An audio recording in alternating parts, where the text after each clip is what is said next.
Hello everyone, this is Kapil Kadan your science guruji. इस video के अंदर आपके लेके हैं most important question answer for your board exam. तो चैप्टर सॉल्यूशन के वो सभी क्वेश्चंस आज आपको कराएंगे जो आपके फाइनल बोर्ड एग्जाम के लिए काफ़ी इंपॉर्टेंट रहने वाले हैं। तो डे बाय डे सभी इंपॉर्टेंट चैप्टर की वीडियोज आपके पास आने वाली है जिसके अंदर सभी इंपॉर्टेंट क्वेश्चंस आपको कराए जाएंगे। तो वीडियो को आगे बढ़ाने से पहले आप सभी से हम्बल रिक्वेस्ट करूंगा, यदि आप चैनल पर मेरे साथ फर्स्ट टाइम जुड़ रहे हैं तो चैनल को सब्सक्राइब जरूर कर लें। तो फर्स्ट क्वेश्चन हमारे पास, डिफाइन मोल फ्रैक्शन। कि mole fraction of A component in a solution may be defined as the ratio of a mole of that component to the total number of moles of all component present in the solution। तो देखिए इसकी जो definition रहेगी basically बच्चों, mole fraction की यहाँ से start होती है कि the ratio of A mole of that component, की जो रेशियो होती है बेसिकली एक मोल ऑफ कंपोनेंट की डिवाइड बाय क्या करोगे, total number of moles of all component जो प्रेजेंट करते हैं किसी भी सॉल्यूशन के अंदर। सो this is the definition of A mole fraction. Second question हमारे पास काफ़ी इंपॉर्टेंट है कि what is the similarity between roles law and Henry law. Henry law और रोल्स लॉ की जो सिमिलरिटी है वो क्या होगी। अब इसका आंसर जो हमने राइट डाउन किया है, the similarity between the Raoult's law and Henry law, कि बोथ लॉ स्टेट दैट कि the partial vapour pressure of a volatile component और a gases is directly proportional to its mole fraction in the solution. तो देखिए इस law के अंदर क्या होता है, दोनों लॉ के अंदर यदि बात करें बेसिकली बच्चों जो सिमिलरिटी है कि पार्शियल वेपर प्रेशर किसी भी वोलेटाइल कंपोनेंट का या गैस का वो डायरेक्टली प्रोपोर्शनल होगा किसके, it's mole fraction in the solution. तो ये इसका आंसर रहेगा। उसके बाद नेक्स्ट क्वेश्चन हमारे पास, क्वेश्चन नंबर थर्ड, कि व्हाट आर आइसोटोनिक सॉल्यूशन, क्या होता है कि the solution of A same osmotic pressure at a given temperature, कि वो सॉल्यूशन जिसका सेम ऑस्मोटिक प्रेशर होगा किसी भी गिवन टेम्परेचर पर, this is called is A isotonic solution. उसको आप क्या बोलोगे, आइसोटोनिक सॉल्यूशन। नेक्स्ट क्वेश्चन हमारे पास, क्वेश्चन नंबर 4, कि why is a glycol and a water mix use in a car radiator in a cold countries, कि जो ग्लाइकोल है जिसको बेसिकली इथाइलिन ग्लाइकोल भी कहते हैं, उसको वाटर के साथ क्यों मिक्स किया जाता है कार रेडिएटर के अंदर जो कोल्ड कंट्रीज हैं।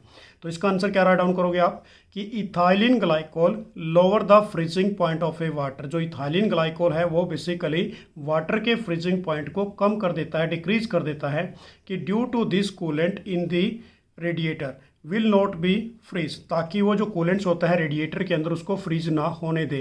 Otherwise radiator will be burst due to the freezing of a coolant. उसकी वजह से यदि ये ना डाला जाए तो बेसिकली बच्चों क्या होगा कि जो रेडिएटर है वो बर्स्ट हो जाएगा, किसकी वजह से, due to the freezing of a coolants की वजह से। नेक्स्ट क्वेश्चन हमारे पास, क्वेश्चन नंबर 5, काफ़ी इंपॉर्टेंट है, सोलेबिलिटी वाला टॉपिक है ये, कि why are the aquatic species more comfortable in a cold water in comparison to the warm water.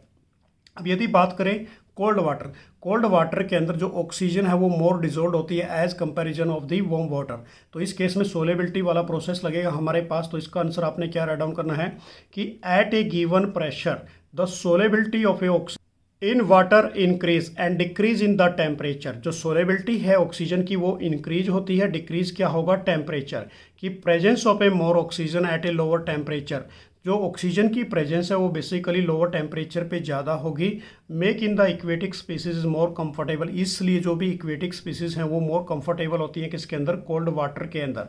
Next question हमारे पास काफ़ी इंपॉर्टेंट है, डिफाइन एजियोट्रॉप्स, कि what type of A azeotropes is form by the negative deviation from the Raoult's law, give an example. अब देखिए basically बच्चों काफ़ी बच्चे कंफ्यूज हो जाते हैं, एजियोट्रॉप्स क्या होता है। तो यहाँ से डेफिनेशन हमारे पास कि azeotropes are the binary liquid mixture having the same composition in a liquid and a vapour phase and boil at a constant temperature. देखिए सिंपल डेफिनेशन बिल्कुल, कि वो बाइनरी लिक्विड मिक्सचर जिसके अंदर सेम कंपोजिशन होती है किसकी, लिक्विड की, वेपर फेस की, एंड बॉयल होता है वो किसी भी एक कांस्टेंट टेम्परेचर पर, उसको हम क्या बोलेंगे, एजियोट्रॉप्स। अब इसमें जो एजियोट्रॉप्स की बात कर रहे हैं वो नेगेटिव डेविएशन के लिए बात कर रहे हैं यहाँ पर। तो नेगेटिव डेविएशन वाले को बेसिकली मैक्सिमम बोलिंग एजियोट्रॉप्स कहते हैं। तो यहाँ पर हमने राइट डाउन किया कि maximum bowling azeotropes is form by A negative deviation from the Raoult's law, a mixture of A 68% nitric acid 32% water by mass is an example of A maximum bowling azeotrope. अब ये याद रखना है आपने, negative deviation वाले को maximum bowling azeotropes कहते हैं, पॉजिटिव डेविएशन वाले को मिनिमम बोलिंग एजियोट्रॉप्स कहते हैं। तो एग्जाम्पल भी आप यहाँ से देख लीजिए। नेक्स्ट क्वेश्चन हमारे पास है बेसिकली बच्चों क्वेश्चन नंबर 7, ये भी काफ़ी इंपॉर्टेंट है, कि गिव ए रीज़न कि cooking is faster in a pressure cooker than in a cooking pan. Second हमारे पास है कि red blood cell RBC shrink when placed in the saline water, कि but swell in a distilled water. अब सबसे पहले हम फर्स्ट क्वेश्चन का आंसर राइट डाउन करेंगे यहाँ पर कि cooking is a faster in a pressure cooker than of a cooking pan.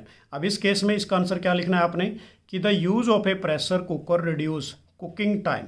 जो प्रेशर कुकर है बेसिकली वो रिड्यूस कर देता है किसको, कुकिंग टाइम को, कि because the weight over the lid does not allow the steam to go out. अब इस केस में जो स्टीम निकलती है वो स्टीम को वो बाहर नहीं निकलने देता, कौन, प्रेशर कुकर या फिर हमारा जो प्रेशर कुकर है, कि as the result the pressure inside in the cooker became is high. जो प्रेशर है बेसिकली वो ज़्यादा हो जाता है inside of the pressure cooker, कि higher is the pressure higher is the boiling point. जैसे ही प्रेशर हायर होगा अब तो बॉइलिंग पॉइंट भी क्या होगा, हायर होगा, एंड कुकिंग इज क्या होगी इस केस में, फास्टर होगी। तो काफ़ी इंपॉर्टेंट क्वेश्चन है बेसिकली बच्चों, यहाँ से आपने इसको राइट डाउन करके लर्न कर लेना है। नेक्स्ट क्वेश्चन हमारे पास आरबीसी वाला क्वेश्चन। अब इस केस में क्वेश्चन एक बार रीड कर लीजिए कि red blood cell shrink when placed in a saline water, कि but swell in a distilled water. वो स्वेल्प हो जाती है किसके अंदर, डिस्टिल्ड वाटर के अंदर, श्रिंक होती है किस केस के अंदर, सेलाइन वाटर के अंदर। अब इसका रीज़न आपने क्या लिखना है कि as the concentration of a saline solution is higher than the concentration inside the cell. देखो बेसिकली सेम सी बात है बच्चों, यहाँ पर जो कंसंट्रेशन होती है किसकी, सेलाइन सॉल्यूशन की, वो हायर होती है किससे, concentration inside of the cell से, कि दस द वाटर विल बी, जो मुंह है बेसिकली जो वाटर है वो मुंह आउटसाइड कहाँ पर निकलेगा, बाहर निकलेगा। This cytoplasm and this cell will shrink and while distilled water is a hypotonic solution when a. अब इस केस में बेसिकली बच्चों जब श्रिंक हुआ तो हाइपोटोनिक सॉल्यूशन होगा। अब यदि डिस्टिल्ड वाटर की बात कर रहे हैं कि when a RBC placed in a distilled water, कि the water will enter this cell through the simple diffusion and leads in this cell swelling. तो इस केस में क्या होगा, सेल स्वेलअप करेगा। तो काफ़ी इंपॉर्टेंट क्वेश्चन था, बिल्कुल डिटेल्स में आपने इसको लर्न करना है। नेक्स्ट क्वेश्चन हमारे पास कि state volatile low for a solution containing A volatile component. अब मैं आपको बता देता हूँ वोलेटाइल कंपोनेंट क्या होते हैं, जो वेपर्स की फॉर्म को ईजिली फॉर्म करते हैं किसी भी लो टेम्परेचर पे, उसको हम वोलेटाइल बोलते हैं। नॉन वोलेटाइल क्या होता है, बेसिकली जो वेपर्स नहीं देते ईजिली किसी भी लो टेम्परेचर के ऊपर। अब right the two characteristics of a solution which ओबे the Raoult's law eight A all concentration. अब सबसे पहले बच्चों बेसिकली काफ़ी इंपॉर्टेंट क्वेश्चन है रोल्स लॉ। अब रोल्स लॉ हमारे पास वोलेटाइल के लिए करेंगे सबसे पहले कि it state that the partial vapour pressure of A each component, कि जो पार्शियल प्रेशर है हर एक कंपोनेंट का वो directly proportional to the mole fraction, कि when both solute and solvent are a volatile, जब हमारे पास सोल्यूट और सोलवेंट दोनों क्या हो, वोलेटाइल हो। तो सिंपल सी डेफिनेशन है, partial vapour pressure of each component directly proportional to the mole fraction, कि when both solute and solvent are a volatile. अब इसके अंदर हमारे पास यदि बात करें P A directly proportional to X A, ये हमारे पास क्या है, this is a partial vapour pressure directly proportional to the mole fraction of A component A. अब जैसे ही डायरेक्टली प्रोपोर्शनल का साइन यहाँ से हटाते हैं तो क्या लगा देते हैं, P A nought, this is a pure vapour pressure of the component. ऐसे ही P B directly proportional to X B, तब यहाँ से डायरेक्टली प्रोपोर्शनल का साइन हटाएंगे तो ये हमारे पास vapour pressure of A component is equal to vapour pressure of a pure component, और ये mole fraction of the component. अब सेकंड हमारे पास इसी क्वेश्चन के अंदर पूछा गया है कि जो वोलेटाइल, इसकी कोई दो कैरेक्टरिस्टिक्स बताइए, कि delta H mix is equal to 0। X हमारे पास यहाँ पर यदि बात करें बच्चों एच हमारे पास क्या है, यहाँ पर enthalpy mix is equal to 0 होगा। सेकंड हमारे पास डेल्टा वी मिक्स, वी हमारे पास volume is equal to 0। Third जो कंडीशन है, they follow a Raoult's law, ये फॉलो करता है किसको, रोल्स लॉ को। एंड फोर्थ पॉइंट कि they can be separated by fractional distillation, ये किसके द्वारा सेपरेट होगा, फ्रैक्शनल डिस्टिलेशन प्रोसेस के द्वारा सेपरेट होगा। तो काफ़ी इंपॉर्टेंट क्वेश्चन था, बहुत ईजिली वे से आपने करना है। नेक्स्ट क्वेश्चन हमारे पास state Henry law write its two application, कि हेनरी लॉ क्या होता है, उसकी दो कोई एप्लीकेशन लिखिए। तो सबसे पहले हम डेफिनेशन करेंगे हेनरी लॉ की, कि it state that the partial vapour pressure of A gas in A vapour phase P is directly proportional to the mole fraction of the gas X in the solution। अब देखो simple सी definition है बच्चों की partial vapour pressure जिसको हम P से represent करते हैं गैस के फेस के अकॉर्डिंग डायरेक्टली प्रोपोर्शनल किसकी होगा mole fraction of the gas X के इन ए सॉल्यूशन। तो mathematically P directly proportional to X होता है, तो डायरेक्टली प्रोपोर्शनल का साइन हटा के क्या लगा देते हैं के एच, और के H is the Henry constant, इसको हम क्या बोलते हैं हेनरी कॉन्स्टेंट। अब इसकी जो दो एप्लीकेशन है हमारे पास हेनरी कॉन्स्टेंट की कि to minimise the painful effect accompanying the decompression of the DC diverbends, oxygen diluted with a less soluble helium gas is used in the breathing gas। अब इस केस में बेसिकली बच्चों ये seed जो सी के अंदर बेसिकली जो डाइवर्स जाते हैं उनके अंदर बैंड्स हो जाते हैं। अब बैंड्स की वजह से ये इसका बेसिकली एक एप्लीकेशन में आती है। सेकेंड पॉइंट इसका कि to increase the solubility of a carbon dioxide in the soft drink and a soda water the bottle is sealed with a high pressure. अब इस केस में सिंपल सी बात है कि टू इंक्रीज सोलेबिलिटी को इंक्रीज करना carbon dioxide in a soft drink के अंदर या सोडा वाटर के अंदर कि जो बॉटल है बेसिकली इसको सील्ड किया जाता है अंडर ए हाई प्रेशर। नेक्स्ट क्वेश्चन हमारे पास है कि right the two difference between ideal and non ideal solution. अब इस केस में सबसे पहले हम बात करेंगे आइडियल सॉल्यूशन क्या होता है, उसके बाद हम बात करने वाले हैं नॉन आइडियल सॉल्यूशन। अब आइडियल सॉल्यूशन हमारे पास it obey the Raoult's law at every range of a concentration, कि जो ओबे करता है रोल्स लॉ को उसको हम क्या बोलेंगे ideal solution at all the value of a concentration, कोई भी वैल्यू हो कंसंट्रेशन की, so this is called as a ideal solution. Non ideal solution it does not obey the Raoult's law, जो ओबे नहीं करते रोल्स लॉ को, this is called as a non ideal solution. अब यदि हम second point की बात करें आइडियल सॉल्यूशन के अंदर delta H mix is equal to zero होता है, delta V mix is equal to zero, but in case of a non ideal solution delta mix H not equal to zero, delta V mix not equal to zero. Next question हमारे पास काफ़ी important है, कई बार board exam में already आ चुका है। Give a reason elevation of a boiling point of a 1 molar KCl solution is nearly double than that of a 1 molar of a sugar solution. अब देखिए बेसिकली बच्चों एक यहाँ पर शुगर सॉल्यूशन की बात कर रहे हैं और एक यहाँ पर KCl सॉल्यूशन की बात कर रहे हैं। अब एलिवेशन ऑफ बॉइलिंग पॉइंट की बात करेंगे according to the colligative property. अब जो KCl है हमारे पास this is a strong electrolyte. अब ये डिसोसिएट होगा किसके अंदर आयंस के अंदर K positive plus Cl negative.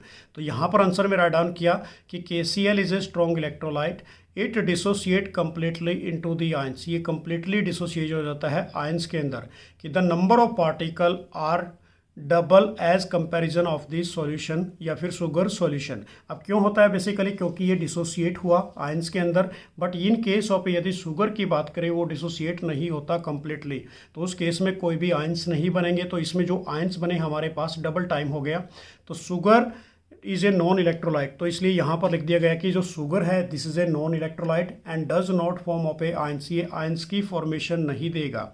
अब इसके अंदर यदि वेंट हो फैक्टर की बात करें बेसिकली जो स्ट्रॉन्ग इलेक्ट्रोलाइट है हमारे पास KCl K पॉजिटिव और Cl नेगेटिव, तो वेंट हो फैक्टर इसके अंदर बेसिकली कितना आया 2, कि फॉर ए KCl जो वेंट हो फैक्टर है हमारे पास वो तो 2 आया, but in case of a sugar के अंदर जो वेंट हो फैक्टर वो कितना है ओनली 1 है, कि देयरफॉर कि जो डेल्टा TB हमारे पास TB क्या है elevation of a boiling point is double in A KCl। तो ये इसका आंसर रहेगा। काफ़ी इंपॉर्टेंट क्वेश्चन है, सिंपल सा क्वेश्चन है, इसको आप स्टेटमेंट चेंज करके भी एग्जाम में आ सकता है कि जो स्ट्रॉन्ग इलेक्ट्रोलाइट होते हैं वो कम्प्लीटली डिसोसिएट होते हैं, बट जो कुछ इलेक्ट्रोलाइट ऐसे होते हैं जो डिसोसिएट नहीं होते, वो वीक भी हो सकते हैं और वो वीक नहीं भी हो सकते हैं। नेक्स्ट क्वेश्चन हमारे पास डिफाइन द टर्म्स। अब ये टर्म हमारे पास सबसे पहले what is a colligative property क्या है, सेकंड हमारे पास है एबनॉर्मल मोलर मास, थर्ड हमारे पास वेंट होफ फैक्टर जिसको आई से डिनोट करते हैं। तो सबसे पहले हम डेफिनेशन करेंगे कोलिगेटिव प्रॉपर्टी क्या होती है, कि those property which depend upon the number of particle of a solute, कि वो प्रॉपर्टी जो किसके ऊपर डिपेंड करेगी number of particle of a solute के ऊपर present in the solution and do not depend upon the nature of a solute, nature के ऊपर डिपेंड नहीं करेगी, जस्ट ओनली किसके ऊपर डिपेंड करेगी number of particle of a solute के ऊपर डिपेंड करेगी। This is called is A colligative property. तो हमारे पास जो कोलिगेटिव प्रॉपर्टी बेसिकली 4 टाइप से होती है बच्चों। सबसे पहले कौन सी थी, relative lowering of vapour pressure, second हमारे पास elevation of a boiling point, third हमारे पास depression in a freezing point and fourth is a osmotic pressure.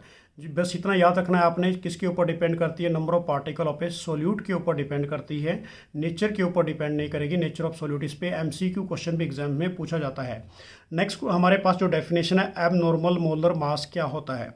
अब इसकी डेफिनेशन कि the molar mass determined with the help of a colligative property, कि वो molar mass जो determine करता है किसकी हेल्प से, कोलिगेटिव प्रॉपर्टी की, कि when it undergoes either association की या कोई एसोसिएशन हुआ या dissociation, is called as a abnormal molar mass of a solute. उसको आप क्या बोलोगे, abnormal molar mass of a solute. Simple सी डेफिनेशन है बच्चों की मोलर मास को डिटरमाइन करना with the help of a colligative property, और कब करता है कि when it undergoes either association और dissociation is known as a abnormal molar mass of the solute.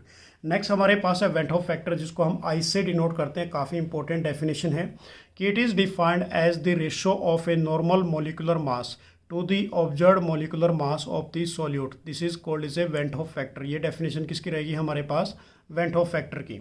Next question हमारे पास question number 13, explain why on addition of a 1 mole of a glucose to a 1 litre of a water कि the boiling point of a water increase. अभी आपने explain करना है कि जब हम क्या कर रहे हैं 1 मोल ऑफ ए ग्लूकोज को ऐड कर रहे हैं 1 लीटर ऑफ ए वाटर के अंदर, the boiling point of a water increase. अब इसका जो आंसर आपने राइट डाउन करना है कि it is because the vapour pressure of a solution decrease, जो वेपर प्रेशर है सॉल्यूशन का वो डिक्रीज होगा।